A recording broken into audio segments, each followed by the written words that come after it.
हमारा चैनल है quick mathematics learning by पूजा। आज मैं आपके लिए क्लास 10th की एनसीईआरटी मैथमेटिक्स की बुक में से चैप्टर नंबर 7 की 7.2 एक्सरसाइज का सेकंड पार्ट लेके आई हूँ। तो चलिए स्टूडेंट करते हैं स्टार्ट। तो चलिए स्टूडेंट देख लेते हैं फिफ्थ क्वेश्चन। फिफ्थ क्वेश्चन में दिया हुआ है find the ratio in which the line segment joining the point. एक लाइन सेगमेंट के पॉइंट दिए हुए हैं यहाँ पे -3, 10 और दूसरा पॉइंट दिया हुआ है 6, -8 इज डिवाइडेड बाय अ -1, और यहाँ पे ये डिवाइड की गई है लाइन और यहाँ पे जो पॉइंट दिया है -1,6 दिए हुए हैं। तो इसमें क्या करना है, हमें एक लाइन के पॉइंट्स बता दिए और उसको कहीं पे एक पॉइंट दे दिया जिसके पॉइंट बता दिए। तो हमें ये बताना है कि ये किस रेशियो में डिवाइड है, मतलब ये रेशियो हमारी क्या होगी। तो इसके लिए हमारे पास एक ये हमारे हो जाएंगे x1 y1। जब हम रेशियो वाले सेक्शन फॉर्मूला लगाते हैं तो ये x1 y1 होते हैं, ये हमारा होता है x2 y2। और ये वाले पॉइंट जो हमारे m1 m2 तो हमारे पास है नहीं है, यानी कि m1 m2 हमें निकालना है, रेशियो हमें निकालनी है। तो m1 m2 हमारे पास पॉइंट नहीं है तो उनको हम m1 m2 ही रख लेंगे। उसके बाद यहाँ पे जो ये पॉइंट है वो हमारे क्या है, x और y जो हम निकालते थे, मतलब वो हमें पॉइंट दिए हुए हैं। तो इसमें हम लगा लेते हैं सेक्शन फॉर्मूला।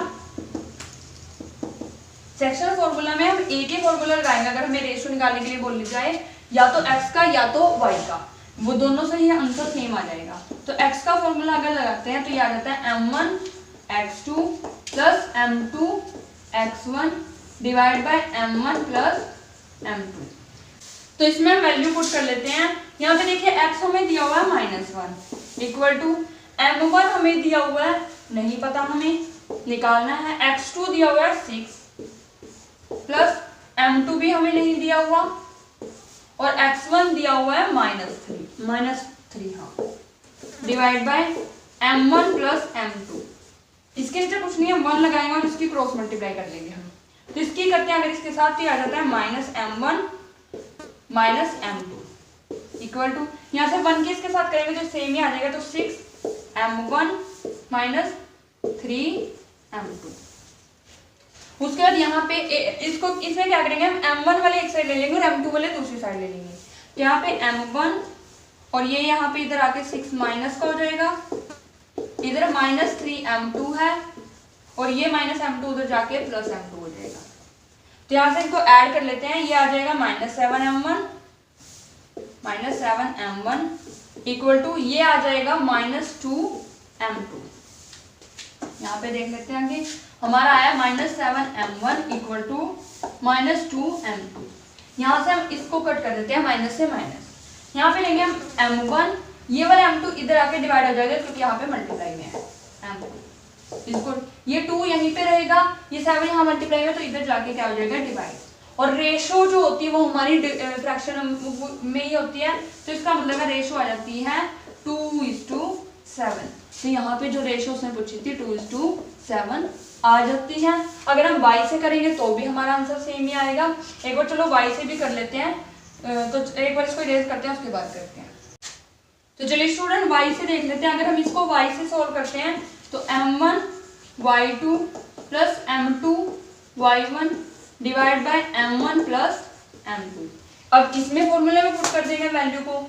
y हमारा क्या है 6 ये दिया हुआ है इज इक्वल टू m1 हमें नहीं पता, y2 हमारा है -8 प्लस m2 भी हमें नहीं पता क्योंकि हमें रेशो निकालनी है, और y1 है 10 divide by m1 plus m2। अब इसको भी क्रॉस मल्टीप्लाई कर देंगे, सेम वैसे सोल्व होगा। तो यहाँ से अगर क्रॉस मल्टीप्लाई करते हैं तो ये आ जाता है 6m1 plus 6m2 is equal to 1 से करते हैं तो आ जाता है -8m1 प्लस 10m2। तो यहाँ से भी m1 वाले एक साइड ले लेंगे तो ये आ जाएगा 6m1 और 8m1 को ये माइनस का इधर लाके ये प्लस का हो जाएगा 8m1 is equal to 10m2 यही रहेगा, और ये वाला 6m2 ये प्लस का उधर जाके क्या हो जाएगा, माइनस का। तो यहाँ से अगर सोल्व करते हैं तो 6 + 8 14m1, यहाँ पे आ जाएगा 14m1 इज इक्वल टू, यहाँ से 10 - 6 अगर करते हैं तो आ जाता है 4m2। तो ये आ जाता है। उसके बाद हम यहाँ पे ले लेंगे m1, ये वाला m2 यहाँ मल्टीप्लाई में इधर आके क्या हो जाएगा डिवाइड, इज इक्वल टू ये 4 यहीं रहेगा, ये वाला 14 उधर जाके क्या हो जाएगा डिवाइड। इसको कट करते हैं, 2 2 4, 2 7 जा 14, तो ये भी हमारा 2/7 आ जाता है। इसका मतलब है 2:7, तो रेशो वही आ जाती है सेम।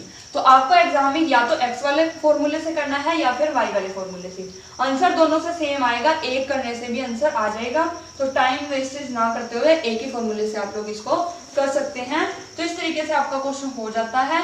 तो चलिए स्टूडेंट देख लेते हैं नेक्स्ट क्वेश्चन। तो चलिए स्टूडेंट देख लेते हैं फिफ्थ क्वेश्चन। फिफ्थ क्वेश्चन में दिया हुआ है find the ratio in which the line segment joining A point दिया हुआ है 1,-5, ये एक लाइन है, और यहाँ पे एक बी पॉइंट दिया हुआ है -4,5। इस तरीके से आगे से बोला है is divided by x axis, और ये डिवाइड होती है एक्स एक्सिस पे।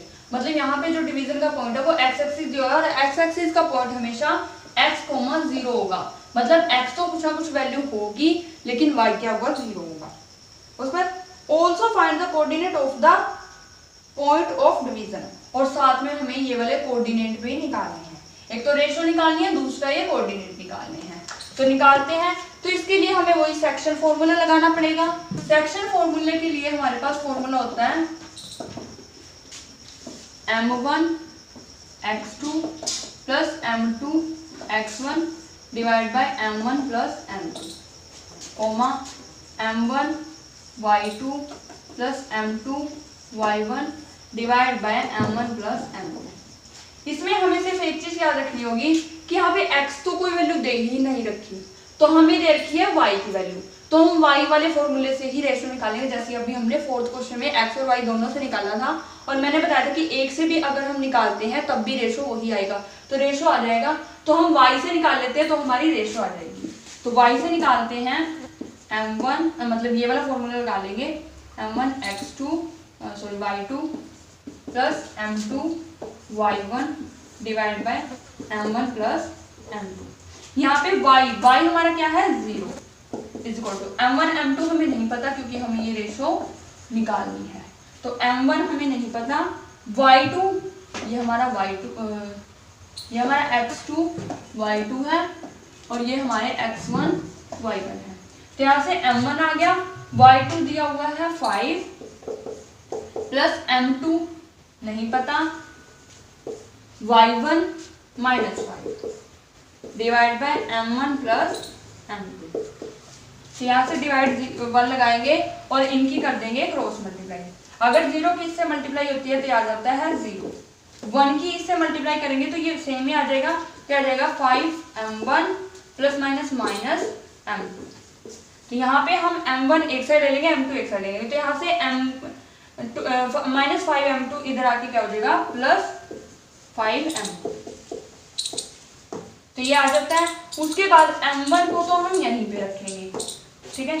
ये वाला m2 उधर जाके डिवाइड हो जाएगा, 5 को इधर ही रखेंगे और ये वाला 5 इधर आके क्या हो जाएगा डिवाइड हो जाएगा। और अगर इसको काटते हैं तो ये आ जाता है 1/1, और 1/1 का मतलब है 1:1। तो जो ये रेशो आएगी वो हमारी आ जाएगी 1:1 रेशो आ जाती है। उसके बाद उसमें पॉइंट्स निकालने के लिए बोल रहा है। पॉइंट्स निकालने के लिए वैसे तो हमारे पास y का पॉइंट तो हमारे पास है ही 0, तो हमें y का पॉइंट तो नहीं निकालना पड़ेगा, तो सिर्फ हमें x का पॉइंट ही निकालना पड़ेगा। तो एक बार इसको रियलाइज करते हैं, उसके बाद करते हैं। तो हम यहाँ फॉर्मूले में वैल्यूज पुट कर देते हैं तो हमारे कोऑर्डिनेट आ जाएंगे। तो यहाँ पे देख लेते हैं m1 है 1, x2 है -4 प्लस m2 है 1 और x1 है 1 divide by m1 plus m2 यानी कि 1 + 1। ये आ जाएगा -4 प्लस 1 डिवाइड बाय 2। इसको अगर सोल्व करते हैं तो -4 + 1 तो आ जाएगा -3/2। x की वैल्यू तो आ चुकी है यहाँ पे -3/2। y वैसे हमारा 0 है, और अगर आप यहाँ पे पुट करके चेक भी करना चाहो तो भी आप कर सकते हो। तो यहाँ पे m1 है 1, y2 है 5 प्लस m2 है 1, y1 है -5। Divide by m1 plus m2 यानी कि 1 प्लस 1। यहाँ से 5 बन जा 5 प्लस क्या देंगे, यहाँ पे 5 बन जा 5 माइनस क्या देंगे, डिवाइड बाय 2। और ये पहले ही 0 हो चुका है तो वही 0 आ गया, जो कि हमें पता ही था। तो हमारे कोऑर्डिनेट बन जाते हैं -3/2, 0। ये इसने पूछा था, एक उसने रेशो पूछा था तो रेशो आ चुकी है 1:1। दूसरा उसने कोऑर्डिनेट पूछा था जो कि आ चुके हैं -3/2, 0। तो इस तरीके से आपका क्वेश्चन हो जाता है। तो चलिए स्टूडेंट देख लेते हैं नेक्स्ट क्वेश्चन। तो चलिए स्टूडेंट देख लेते हैं सिक्स्थ क्वेश्चन। सिक्स्थ क्वेश्चन में दिया हुआ है, इसमें 4 पॉइंट दिए हुए हैं। If 1, 2, 4, y, x, 6 and 3, 5 are the vertices of a parallelogram taken in the order find x and y। तो अगर ये पैरेललोग्राम के पॉइंट्स हैं तो इनमें से हमें x और y निकालना है। तो सबसे पहले तो यहाँ पे बना लेते हैं एक पैरेललोग्राम इस टाइप से। मान लीजिए ये हमारा 1, 2 है, 4, y, x, 6 और 3, 5। ये 4 पॉइंट दिए हुए हैं। इसे बोला है कि जो इसके पॉइंट्स हैं, मतलब ये जो होंगे, ये दोनों क्या है, मिड पॉइंट पे कट होते हैं यहाँ पे। तो मिड पॉइंट का मतलब है इन दोनों का मिड पॉइंट और इन दोनों का मिड पॉइंट सेम होगा। तो इसलिए हम यहाँ पे मिड पॉइंट का फॉर्मूला लगाएंगे। मिड पॉइंट का फॉर्मूला होता है x1 plus x2 divide by 2, y1 plus y2 divide by 2।